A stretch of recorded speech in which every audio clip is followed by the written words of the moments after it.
Let's bring in international affairs expert Benjamin Haddad in Washington. Benjamin, thanks so much for joining us. The summit is starting just after this announcement of a diplomatic boycott of China, now from Canada adding itself in. China's not even invited to this summit. Is Joe Biden and his allies just really trying to play hardball going into a democracy summit? I think so. And I think clearly the strategic rivalry with China and with Russia to a certain extent is really at the core, we would say the backdrop to this summit. It's an opportunity for President Biden to gather democratic allies from all over the world to really put sort of values, the defense of democracy and human rights at the core of his international message. It was a campaign promise from President Biden. It was also a way for him to show his difference, turn the page on the Trump administration that was seen as being very complicit with authoritarian regimes, and put maybe more ideology, more values at the core of this rivalry with China. And the fact that it's happening at the same time as the announcement of the diplomatic boycott of the Olympics is indeed, I think, an interesting symbol. Now, this summit comes after a week of Biden confronting not just China, but also Russia over its possible invasion of Ukraine. Do you think that anything will really come out of this democracy summit faced with those two major powers, Russia and China?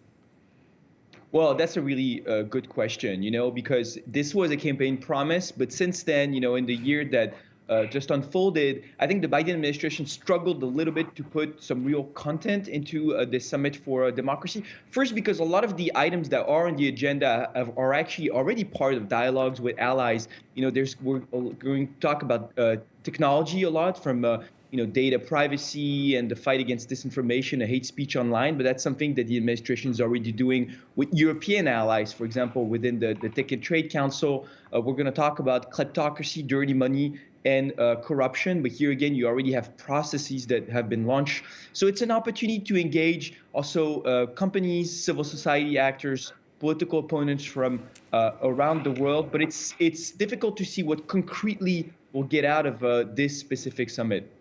Benjamin, what about the state of democracy within the United States itself? It's been almost a year since we saw American citizens storming their own capital. How big a worry is that really in the U.S. at the moment?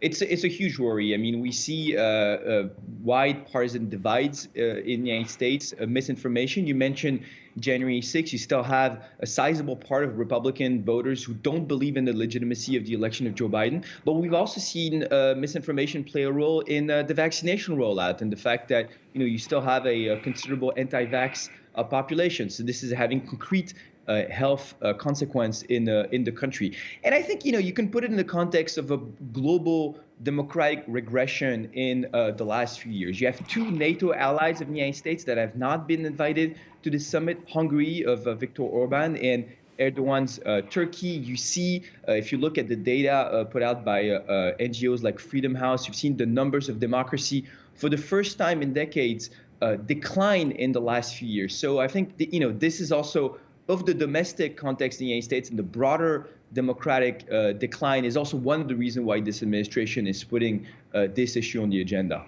You mentioned the guest list and who's not on it, but among those who are on it, there's been some criticism. Some of these people are coming from countries with spotty records on either democracy or the rule of law or human rights, countries like the Philippines, Pakistan, Nigeria, Brazil, even Turkey. What message is being sent there?